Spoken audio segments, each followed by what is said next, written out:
Todos, você que está nos assistindo aí pelo YouTube, pelo Instagram, que Deus venha abençoar essa noite, a sua vida, da sua família, em nome de Jesus, tá bom?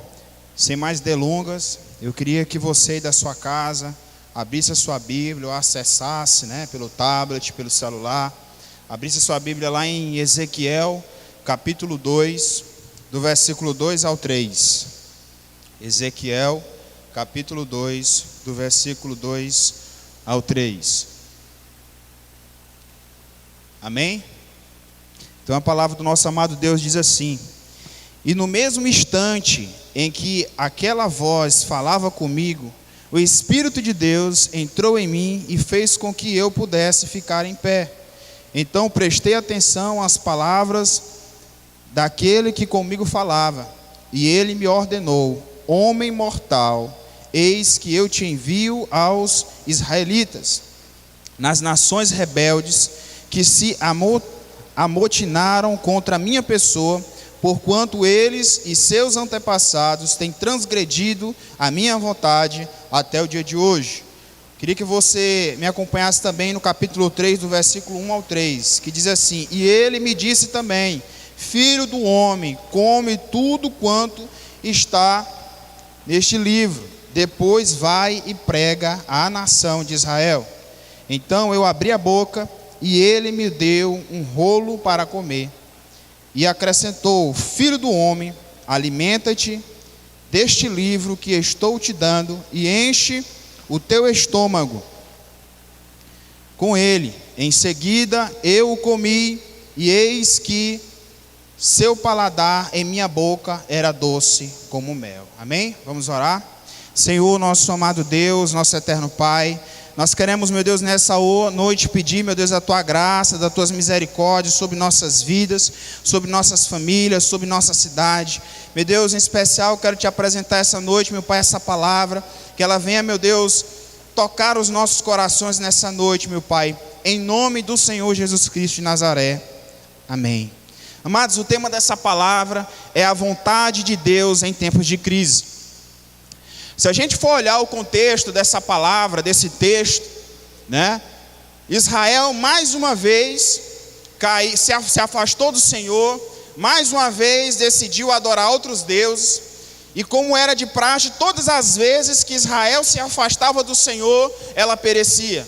Todas as vezes que o povo de Israel se afastava de Deus, eles eram oprimidos. Todas as vezes que o povo de Israel se afastava de Deus, eles sofriam. Mas Deus sempre tendo misericórdia daquele povo, Deus sempre tendo compaixão daquele povo, Deus mais uma vez levanta um homem, desta vez Ezequiel, o jovem Ezequiel, com aproximadamente 30 anos de idade, para exortar, profetizar, edificar o povo de Israel. Amém? Por isso, no tema da palavra, a vontade de Deus em tempos de crise. Israel, ela estava vivendo um tempo de crise. Israel estava cativa na Babilônia. Israel estava presa. Israel estava aprisionada. Mas mesmo assim, Deus teve misericórdia daquele povo e levantou o profeta Ezequiel, o sacerdote Ezequiel, porque o mesmo era de uma família sacerdotal. Então, diante da vida de Ezequiel, nós vamos aprender hoje algumas das vontades de Deus para nossas vidas em tempo de crise. A primeira coisa, amados, está lá no capítulo 2, versículo 13, a primeira vontade de Deus para nossas vidas em tempo de crise, que Deus ele quer nos enviar. Aqui no versículo 3 do capítulo 2 diz assim: E ele me ordenou: Homem mortal, eu te envio aos israelitas. Eu te envio aos israelitas. Mas você pode estar se perguntando aí da sua casa, de onde você está nessa hora: Mas Jesus, mas como assim que Deus quer me enviar? Se a nossa cidade, se o nosso estado, se a nossa nação, se o mundo está vivendo a pandemia, como é que você quer dizer para mim que Deus quer me enviar? Amados, o melhor local de pregação da palavra de Deus, o melhor lugar de pregação do evangelho é nas nossas casas. Por muito tempo a gente tem se prendido a pregar o evangelho fora das nossas casas, fora do nosso lar, E nós temos esquecido das nossas famílias, dos nossos filhos. Você que tem a sua esposa que ainda não é convertida, como também você da mesma forma que a esposa e não tem seu esposo convertido, nós temos esquecido disso. A palavra do Senhor Deus diz que Deus nos levanta como embaixadores dele. O que é o embaixador? O embaixador é o Jefferson, está lá nos Estados Unidos e naquela embaixada, naquele local eu represento a nação brasileira. Então você é um representante de Deus, você é um representante do céu na sua casa. Então Deus, Ele quer nos enviar, amados. A gente observa lá no texto, lá em Mateus capítulo 7, versículo 21. Às vezes eu fico até meio tenebroso quando eu leio esse texto, porque a palavra do Senhor Deus diz que muitos chegarão e dirão: Senhor, Senhor. E Jesus fala que não conhece aquelas pessoas, mas só conhece aqueles que obedecem à vontade do Pai. E o texto continua dizendo que aqueles homens vão dizer: Senhor, mas eu profetizei em teu nome. Porventura eu não expulsei demônios em teu nome. Porventura eu não fiz milagres em teu nome. E Jesus pega e diz: afasta-te de mim, que eu não vos conheço, vocês que praticam o mal. Olha que palavra tremenda, amados. Mas que vontade de Deus é essa para mim e para a sua vida?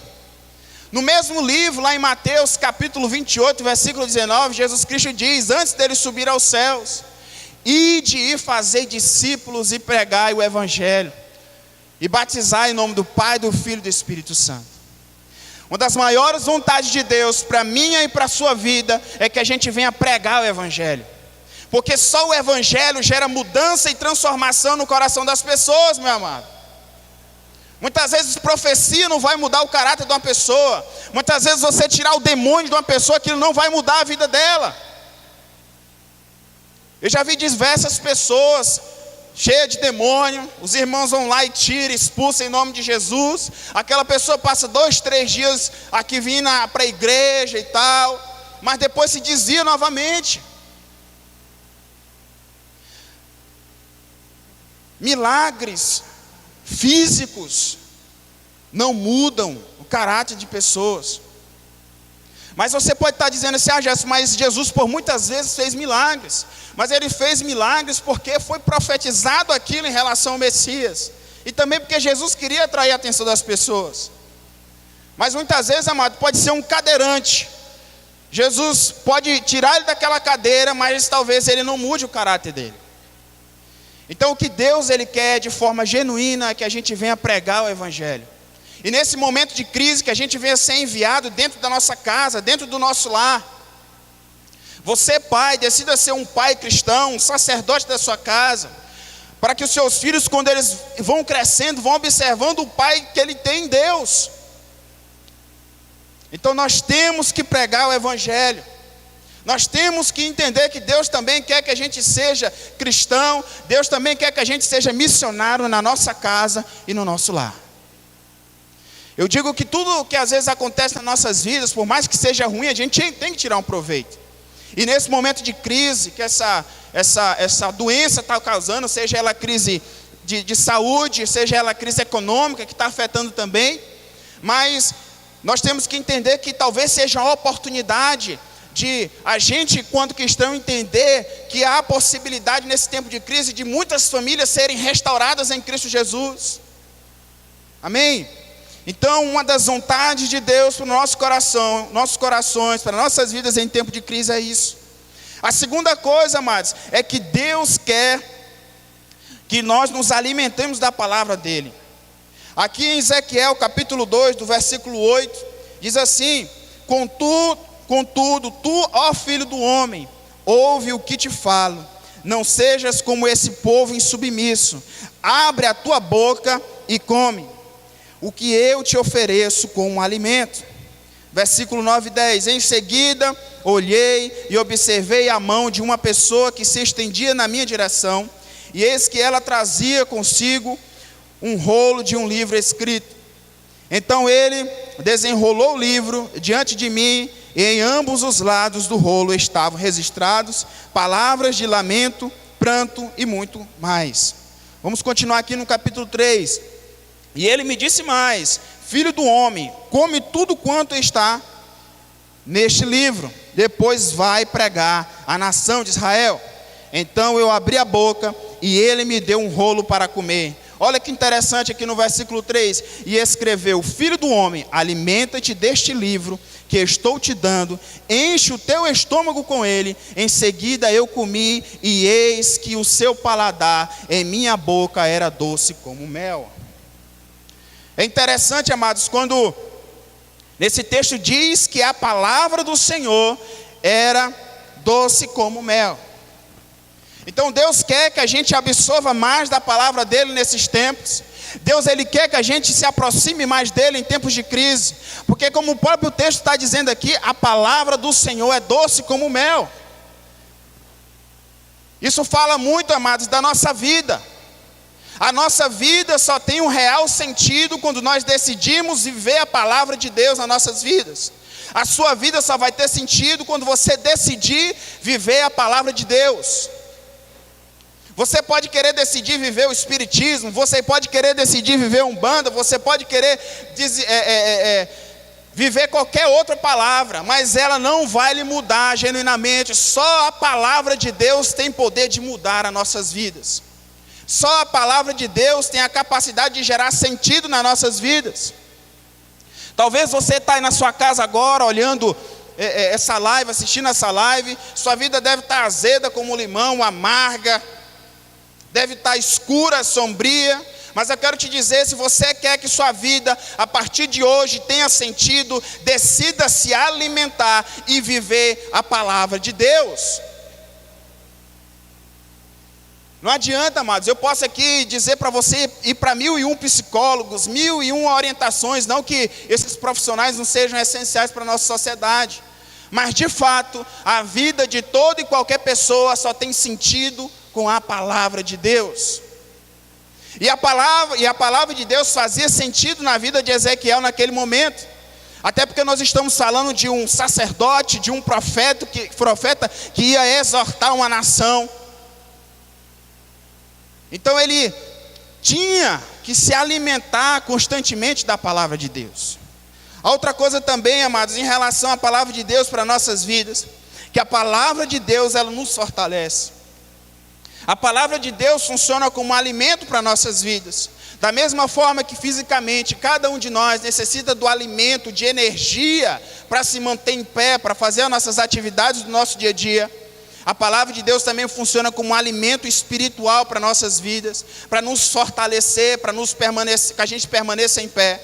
Bem aqui, amados, no versículo 7 e 8 do capítulo 3, diz assim: Mas a casa de Israel não te dará ouvidos, porquanto não estão dispostos a me escutar. Porque toda a nação de Israel está endurecida e obstinada em seu entendimento. Contudo, eu tornarei a ti tão inflexível, rigoroso, teimoso quanto eles. Então é Deus que está dizendo para o profeta Ezequiel, para o sacerdote Ezequiel, que o povo de Israel pode ser duro, mas Ezequiel, mediante a palavra de Deus, você vai ser muito mais duro que eles. Parafraseando o texto aqui, Ezequiel poderia chegar nos lugares, ia falar para as pessoas poderiam não dar atenção, aquilo ali poderia ser que gerasse um desânimo no coração de Ezequiel, mas Deus estava dizendo, eles podem ser inflexíveis, mas você vai ser muito mais. Eles podem ser duros, mas você vai ser muito mais, porque eu estou contigo. Então a palavra do Senhor nos fortalece, amados. Tem momentos na nossa vida que não adianta você ler os melhores livros da terra. Você só vai encontrar o refrigério genuíno, a paz interior, quando você decide abrir a palavra de Deus, decide ler, meditar nessa palavra, que você vai encontrar o refrigério, as respostas das suas orações, as respostas para muitas coisas que estão acontecendo na sua vida, através do manual divino que é a palavra de Deus. Amém? Outra coisa também muito importante, amados, sobre a palavra de Deus, que a palavra de Deus, ela nos santifica. Aqui em Ezequiel capítulo 3, o versículo 14 e 15 diz assim: Então o Espírito elevou-me a ti de lá, com meu espírito cheio de amargura, indignação pelo pecado, e com a forte mão de Yahvé sobre mim. Em seguida parti e cheguei aos despatriados, no caso aqui o povo de Israel, que viviam em Quebar. E passei 7 dias convivendo com eles, absolutamente pasmo com que vivia, via e ouvia. Então a palavra de Deus, ela também tem o poder de nos santificar. Quanto mais você lê da palavra de Deus, quanto mais você decide viver a palavra de Deus, mais você vai se aproximar do Senhor, mais você vai se tornar um homem santo, mais você vai sentir nojo do pecado, mais você vai querer se distanciar das coisas que te distanciam de Deus. Então o profeta Ezequiel aqui, quando ele começou a ver, quando ele começou a observar como as pessoas de Israel viviam, ele começou a se enojar daquelas pessoas, de como elas viviam. Mas por que isso aconteceu? Porque ele era um homem cheio da palavra de Deus, meus amados. Ele era um homem cheio da palavra de Deus. Como nós lemos aqui nos versículos 1, 2 e 3 do capítulo 3, ele comeu da palavra de Deus. Ele se alimentou da palavra de Deus, então ele era um homem cheio da palavra de Deus. Um homem cheio da palavra de Deus, ele tem nojo do pecado. Ele procura se afastar do pecado. Ele procura se distanciar daquilo que o distancia de Deus. Amém? E por último, amados, uma das vontades de Deus para nossas vidas em tempos de crise é que Deus quer que sejamos sentinelas. Aqui no versículo 17, aliás, versículo 16 e 17 do capítulo 3 diz assim: ao fim dos 7 dias, a palavra do Senhor veio a mim no seguinte termo: filho do homem, disse ele, eu te constituí sentinela sobre a casa de Israel. Por esse motivo, ouve com atenção a palavra que te digo e transmite esta nação toda a minha advertência. Deus quer que você se levante sentinela em tempos de crise. Mas o que é um sentinela? Um sentinela é aquele homem que geralmente em algumas cidades tinha aquelas muralhas, ou então trazendo para a nossa realidade de hoje, os quartéis têm as suas guaritas e tem suas sentinelas. E o sentinela, ele exerce algumas funções. A primeira função de um sentinela, ele tem que vigiar. Naquela época o sentinela tinha que estar constantemente atento, porque se o inimigo viesse atacar, ele era o primeiro a ver. Isso fala de visão espiritual. Deus, ele anseia por um povo que tem a visão do reino. Quando nós falamos de ter visão espiritual, é quando Deus permite com que você tenha em partes a visão dele, em relação à obra, em relação ao reino dele. Só que parece que as coisas do dia a dia têm cegado a nossa visão espiritual. Assim como Paulo lá em Atos capítulo 9 estava cego, porque era um homem que ele vivia uma religiosidade, mas lá no fundo ele pensava que o que ele estava fazendo era certo, mas era errado. Então Deus quer isso de nós, que a gente venha abrir os nossos olhos, para que a gente venha ter um entendimento, a visão espiritual. Sabe qual é a visão espiritual de Deus para a tua família? Que teu pai, tua mãe, teus filhos e tua descendência sejam salvos em nome de Jesus. Só que o diabo tem tirado isso de nós, tem confortado os nossos corações, tem mostrado que viver o evangelho é algo fácil, e não é, meu irmão. Viver o evangelho é algo difícil, mas é necessário na vida de um cristão. E nós não podemos abrir mão da nossa visão espiritual. Nós não podemos abrir mão da visão do reino de Deus para nossas vidas, para a vida da igreja, da nossa nação. E o diabo tem nos cegado. Então essa é uma das funções de um sentinela. O sentinela também, amados, tem a missão, a função de preparar as pessoas. Ora, se vem lá de fora o inimigo querendo atacar a cidade, a primeira atitude de um sentinela, ou ele vai tocar uma campainha, uma sirene, um sino, ou se não tiver, ele vai correr na cidade, vai bater nas portas, avisando que o inimigo está chegando. Eu queria voltar bem aqui no capítulo 2, se não me falha a memória, é no versículo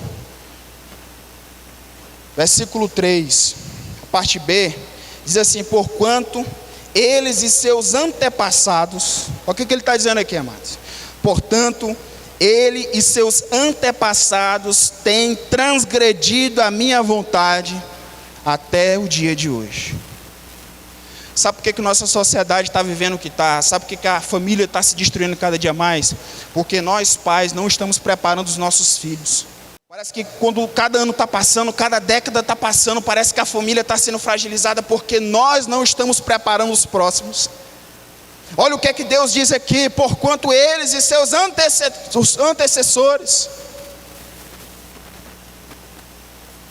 Eu uma vez aqui num culto aqui estava dizendo que eu não quero que meus filhos se inspirem num jogador de futebol, não quero que meus filhos tenham que se inspirar em mim e na minha esposa. O modelo de casamento tem que ser o meu, da minha esposa, para os meus filhos. O modelo de um pai dentro da casa tem que ser eu. O modelo de cristão. Então nós temos que preparar as nossas gerações, porque você pode ter certeza que se nós não prepararmos, o diabo vai fazer isso, e muito bem feito. O desejo de Satanás é destruir a sociedade. O desejo de Satanás é destruir a família. Amém? Então é isso, amados. Um sentinela tem a função de vigiar, de preparar, mas também tem a função de proteger. O sentinela não está lá na guarita só para simplesmente olhar e anunciar, mas o sentinela tem que estar armado, tem que estar com a espada, tem que estar com a arma, tem que estar com um fuzil na mão, porque ele também tem que proteger, ele também tem que pagar o preço, ele também tem que guerrear. E da mesma forma, por mais que a gente tenha desânimo, por mais que a gente tenha luta, mas nós não vamos desanimar da vontade de Deus para nossas vidas. Nós não vamos desanimar das vontades de Deus para nossas famílias. Nós não vamos desanimar das vontades de Deus para a igreja brasileira. Amém? Então que a gente venha decidir, amados, viver as vontades de Deus em tempos de crise. Que a gente venha decidir anunciar a palavra de Deus. Que a gente venha decidir, amados, se alimentar cada dia mais da palavra de Deus. Mas também que a gente venha decidir se posicionar como sentinelas, como soldados do Senhor, em nome de Jesus. Amém? Então é isso, amados.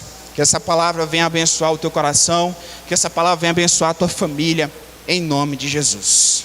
Amém?